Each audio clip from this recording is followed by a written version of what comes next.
Well, people, here I am, Larry Paul Niederheiser. I'm about 78 years old now, and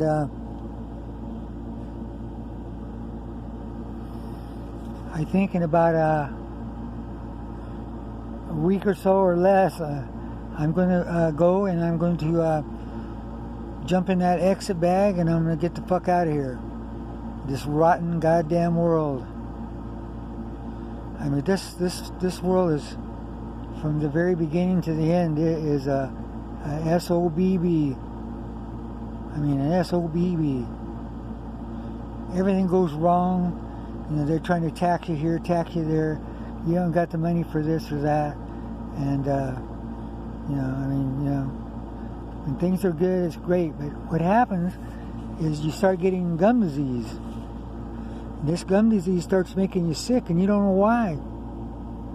You're going to the dentist, and you're getting your teeth fixed, and he's charging you a lot of money, and so yeah, all this is caused because the dentist isn't doing his job of spending $40 and curing you of gum disease. So he doesn't cure gum disease, so you're out doing odd jobs and overtime and extra days and all that, so you have enough money to go get your teeth fixed. And if you don't, you know, your teeth start, you know, looking pretty bad, and so therefore you lose your job and just mess your whole life up. You get sick and all that other stuff. But that's not really. I already got all kinds of videos on that to tell you all about that. But you know what's really funny is, you know, I got thousands of views and hundreds of prescriptions, but you know, I've only sold one cleaner. And believe me, this is the same guy. I went through it all, man. Teeth coming out. I can pull out my teeth here.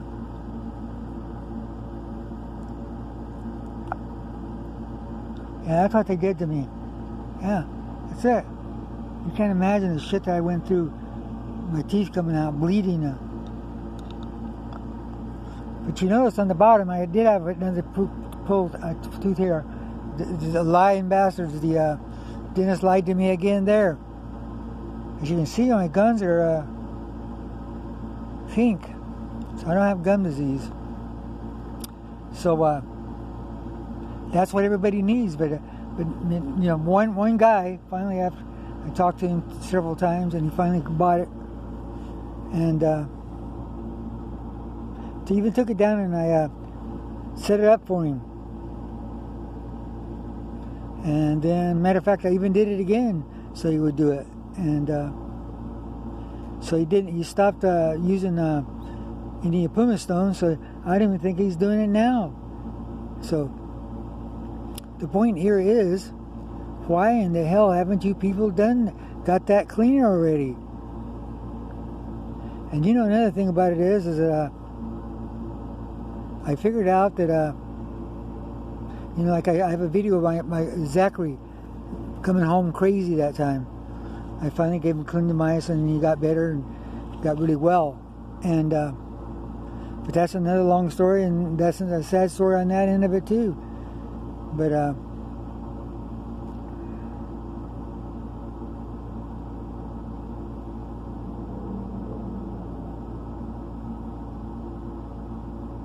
so it's really bad out there as far as gum disease. But so you know, the thing I want to tell you.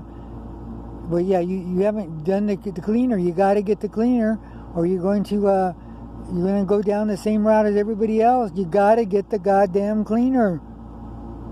I mean, that's the only way you're ever going to. That's the only way. You got to have that cleaner to keep that food out from under your gums. And then if you don't have gum disease, like a little child, 15, 14, whatever, and you never have to take clindamycin. You can stay healthy all your life. Why in the world aren't you people buying it? Are you that damn poor?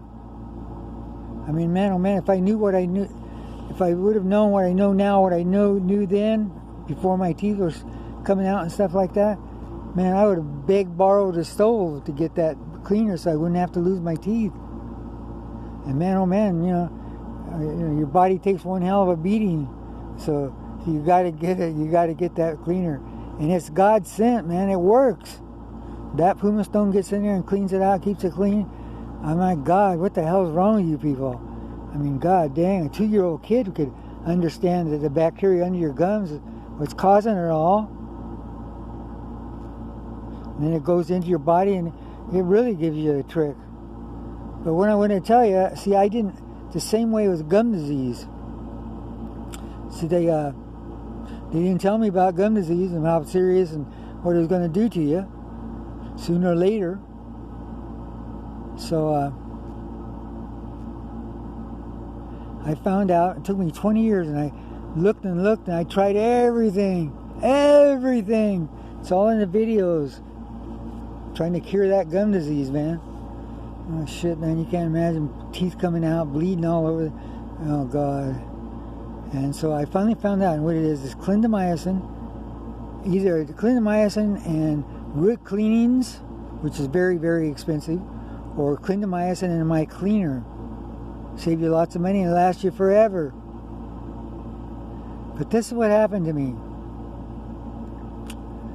See, about the time I got the cleaner invented, half of it, like, the main part about it, and I knew it was going to work.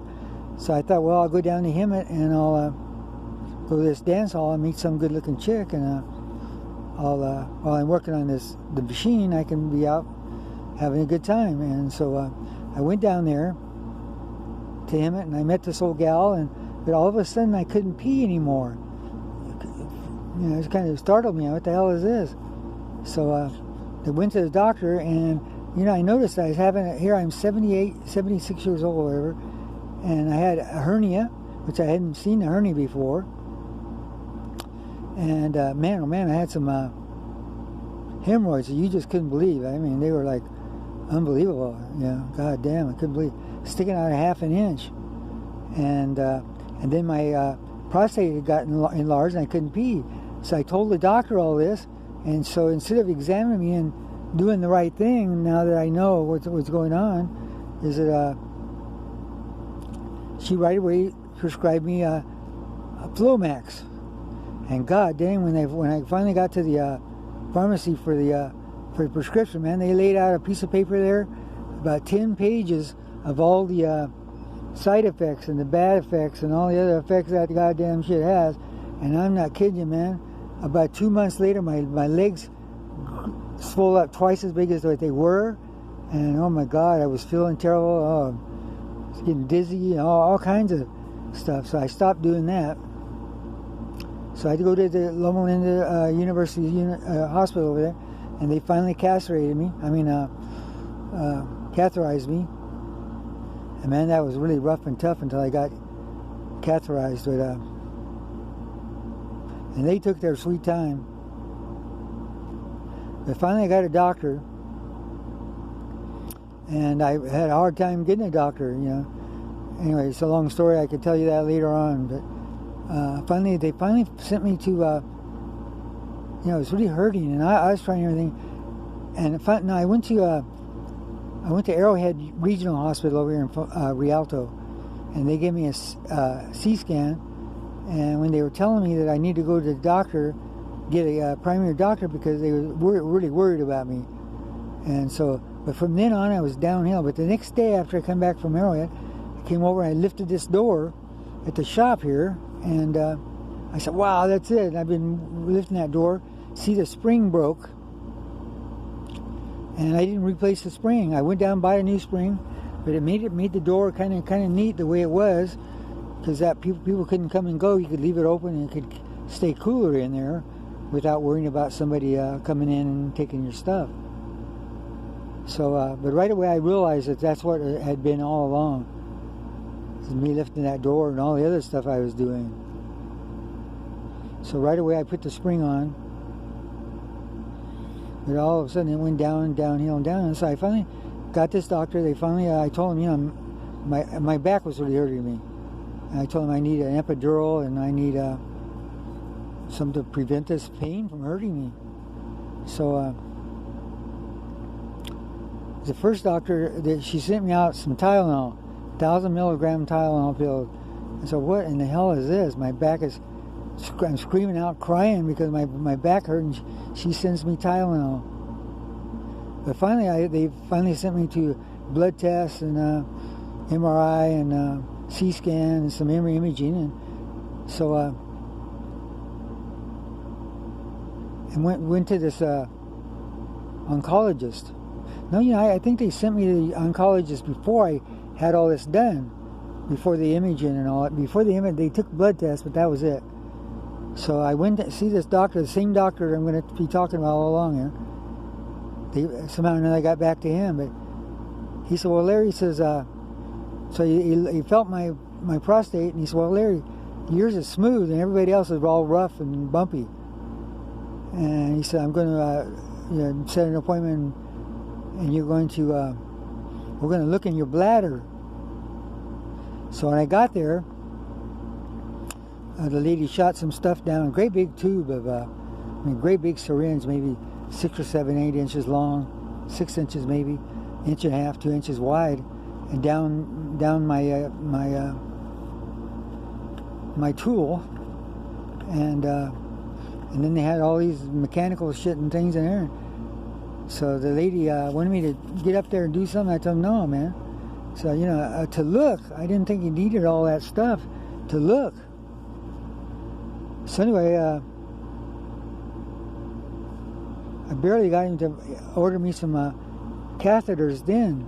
Just really wild guy, and so I went away and I figured out, and I started catheterizing myself, and I got a video up on YouTube on it. But anyway, so you don't want to do that anymore. You don't want to do that. You want to do the Foley catheter. That way you don't have to. You don't want the intermittent. But anyway, about 2 years later, that's when I finally got the message that I was really going downhill, getting where I couldn't walk and all that other stuff. And so, I finally got another primary doctor, and just on and on and on. But I finally got to back this guy, so he took me in there, and he said, Larry, he read me all these things that the CAT scan and the MRI showed. And see, I'm thinking it's the my back because I've been lifting up this door. So, but that's something else. He felt my prostate again. He said, yeah. He said, Larry, he said, you got cancer of the prostate, and you got 6 months to live. And he says, if we treat it, you may have a year and a half. And he says, I'm not God. He says, that's all I can tell you. And so I tell him, forget it. I'm just going to go home. I'm going to get my exit bag out, and I'm going to finish up my life. I'll get the cleaner, trying to sell it and trying to get it, or I give it to my relative where he can pick it up when I'm gone. He can ship them out to people, and he knows how to make it, and he's got all the measurements and stuff. But so I went out to the car, and he came out with me. So he always visits me out in the car instead of inside the building. But so I figured it out. See, this is what he didn't do, and which I didn't know. It's just like gum disease. They had me in the situation I didn't know. So what am I going to do if I'm already in that situation? And that's what this guy, he already got me in his web. And this is happening all over the world. I know my battery is getting low, so I'm going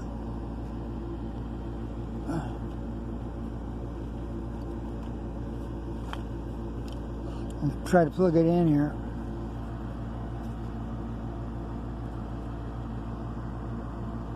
So this is my last video I'm going to put out.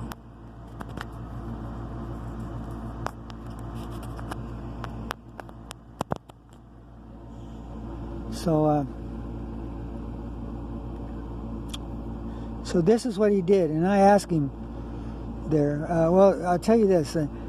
So after you told me I had 6 months to live, and that's all he could give me. He said, I said, why didn't you take my prostate out back, when I first came to you,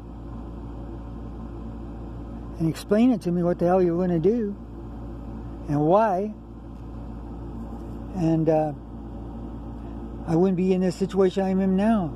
He just shrugged his shoulders and said, well, I can't go back 2 years, but here I am ready to die. And he, well, oh well. And he knew my number, my phone number, and all that. He could, we didn't have to do it this way, but that's what he does. That's how he does it. He's doing this to everybody else, and everybody, all these oncologists are doing the same stuff.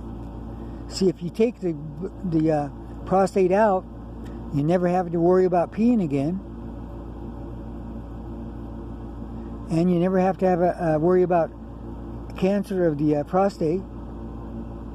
You don't have to worry about it metastasizing the cancer in the prostate to metastasize into the bone, like they say it's happening to me, and that's why I'm in so much pain, and that's the reason why it's hard to walk and all the other stuff. And so what it did, they say, and I kind of believe it, it goes in the bones because my other bones, like up on my chest up here, are sore. See, I used to pet my dog and he used to get up my chest, but I can't do that anymore because it hurts me when he's walking on me. So it must be really true that I do have the cancer. But if they take it out, then the prostate never gets cancer because it's not in you anymore. And it can't metastasize into your bones to have you pain and all that like me, and it can't go into your kidneys because it's not there anymore, and it can't go into your liver like it generally does if you let it stay in there. And so therefore your whole thing is solved by just taking it out. And so that's why, if that's what the policy was, I wouldn't be in the situation. I'd still be working on trying to sell you those cleaners, the deep root cleaners. Yeah, I had a lot of stuff to do, and a lot more videos to make to show everybody and to get it going. That cleaner's got to get going. You got to buy the damn thing. You got to stop this stuff going to you. And that's something else. Well, I'll go ahead and tell you this. But that's what they've done to me. They've actually pulled the trigger. They shot me in the head. They've killed me. Like everybody else, that's what they're same thing they're doing. So one thing about, and I was always wondering about kidney failure and dialysis and stuff like that. Well, that's what happens. People will get cancer and other places too, and it metastasizes into the liver and the kidneys, and that's how they die. That's what it is. So one of the main particular ways that is killing people, and that you can prevent, just like gum disease, you can prevent it from killing you and losing all your teeth and making you sick and all that. Same with prostate. If you have a problem with your prostate, you got to get that son of a gun out of there quickly. Or if you don't, you're going to be sorry. Big time sorry, believe me. Your life, you're going to die. And I had a friend over there in Yucaipa. I've known him for years and years. And when I first found out about clindamycin and what gum disease was doing to you, I went over to see him. And man, he really had some bad looking teeth. But he didn't believe it. So yeah, he told me when I was talking to him about it. Yeah, I got a dentist appointment next month or two. I don't know if I ever went to him or not. What happened after a couple of years later, after I saw him there and telling him about gum disease and stuff, I saw him again. But this time Zippo was he used to be about 6'1" in height, and then that second time, a couple of years after I saw him that last time, he was only about 5'9" or something. He lost a lot of height because his backbone, and it kind of tilted him to the right, and he was kind of limping around like that. And they said he needed a complete hip transplant, and he never did get that transplant because he said he was afraid of it. And not only that, they were going to do some not only a hip transplant, he had some backbone problem. And see, that's what gum disease does. It eats bones. Don't you people get it? That stuff gets around your teeth and eats your bones. And once it gets into your body, not only does it make you go crazy and heart attacks, and it eats your bones up. But talking about crazy, you know, I gave that clindamycin to Zachary, my son, and man, did he ever come out of it. But there's another guy that he took clindamycin, and it helped him a little bit, very little. He's still crazy as crazy. So what you got to do, you got to get that clindamycin, you got to get that gum cleaner, and you got to get it out of your body as fast as you can, because if you never know what it's going to do to your brain. You know what it's going to do to the rest of you, but it's going to give you heart attacks and all the other stuff. So you got to do that. But the main thing I'm talking to you now about prostate cancer. If that prostate is giving you any kind of trouble, you get it out of there. And you know, I don't know exactly. I haven't had that much time to really study it, but they say that if your prostate is in pretty good shape, they can even cut it out where you can still ejaculate. So, and not only that, that's kind of funny about the doctor, the oncologist. I told him, why would anybody? I told him, you need to take it out. He said, well, you can't take it out for just no simple reason. I said, well, why not? I mean, I wouldn't be in the situation I'm in if you would have taken it out then. He said, well, people don't want to go through living without it. And I said, what are you telling me? He said, well, they don't like to they don't like to leak. They do have some kind of like little diapers or whatever to keep for absorb the leak. But the thing about it is that's something else. They have what they call a catheter. So you put that up in there like a Foley. Same thing as a Foley, only instead of having the bag, if you got to go pee, you just it has a little cork and it lets it out of your bladder. It stays in your bladder, and then you uncork it, and then out it comes. So that same way, it'd make it where we'd never have to worry about leaking all over you. But believe me, if you have a bad prostate and you don't get it out of there, you have a good chance of dying of it. Because they say tons of people are dying of and that's what it's all behind. Is it's your prostate, onto your liver, onto your kidneys, onto the rest of your body. So there you go. They got me. Finally did it. Finally killed me. And like I said, I don't know why in the world you guys aren't getting the word out and getting everybody healthy and well. Because on that YouTube, all that stuff, and I've told you already in the YouTubes, all those people lying to you, what do you call it, oil pulling and peroxide and baking soda, and God, what a bunch of lies. Veneers. Look at some of the videos I have on veneers. Those people are just, what in the hell are you guys thinking? Or what it is, you got gum disease. It's in your brain, you just can't get a little bitty thing to save your ass. I mean, you take that clindamycin and use that cleaner, and I'm telling you, man, you think the cost of that cleaner is high. You don't even inquire how much it is or anything, Believe me, you're going to pay for it, believe me. And pain and suffering. When you should be out having a good time, feeling good, you're going to be in an absolute big time problem. And if you don't cure that gum disease, it's going to be with you until the day you die. It's going to be the one that kills you. And then when you go to the grave,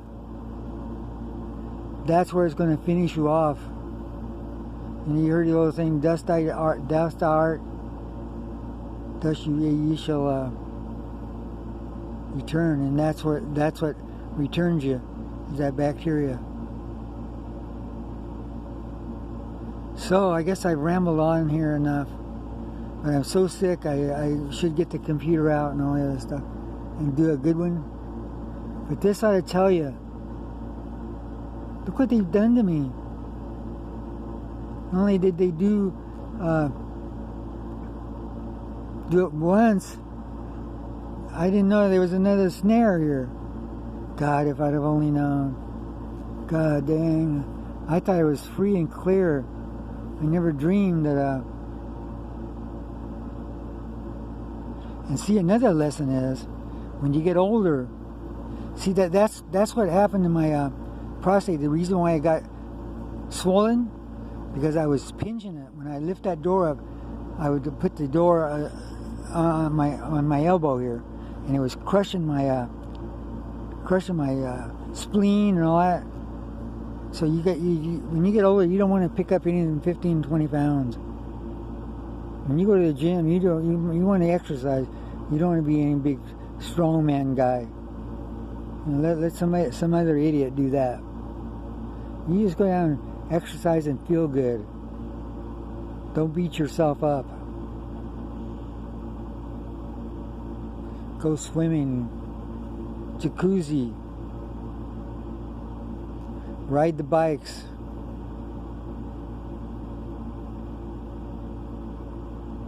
Or walk up the stairs slowly. You don't need to go 90 miles an hour.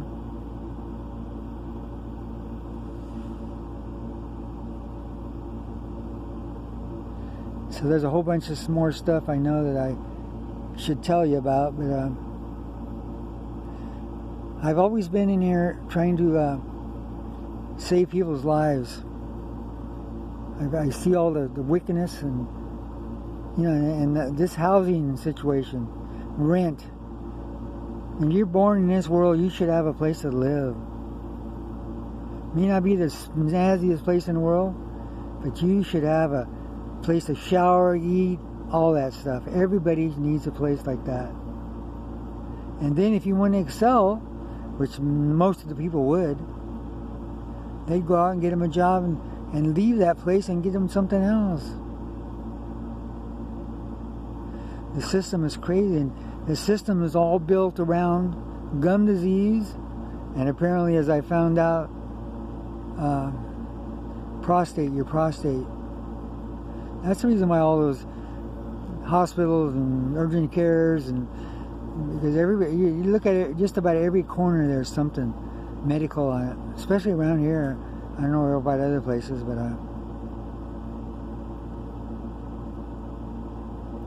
if everybody in the medical field was laid off, there wouldn't be anybody working in San Bernardino. So it's damn near been 30 minutes. But you gotta buy that cleaner for your whole family and friends. Everybody should have a cleaner. And once my nephew sells makes a few bucks off them, just give them away. Just at cost.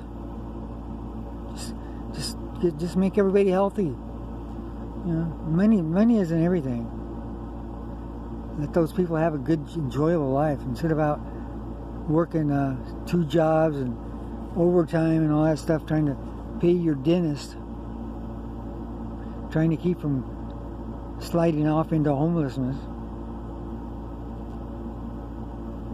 But I'm going to jump in my exit bag because I can't stand this rotten world. I mean, this is rotten. Here I am. I got Medi-Cal, Medicare, and I haven't even got a doctor. I called her up the other day, and she said, well, Larry, I can't be your primary doctor anymore because I don't take their insurance anymore. And even the oncologist, I begged them to give me some kind of a painkiller, but I finally got him to give me morphine. It helps quite a little bit, but the only thing that really helps me is, was really kind of crazy, ibuprofen. Ibuprofen gets the bone pain away. And then the other kind of makes you high, makes you where you can sleep. Because sometimes when I didn't have morphine, and that's something else, all the other painkillers they gave me started making me having rashes. How would you like to have a bad, severe back pain? Every time you move, it's hurting you. And then your whole stomach and your back and just all kinds of welts and just like you got scalded, rash like you can't believe. And those people they don't give a damn.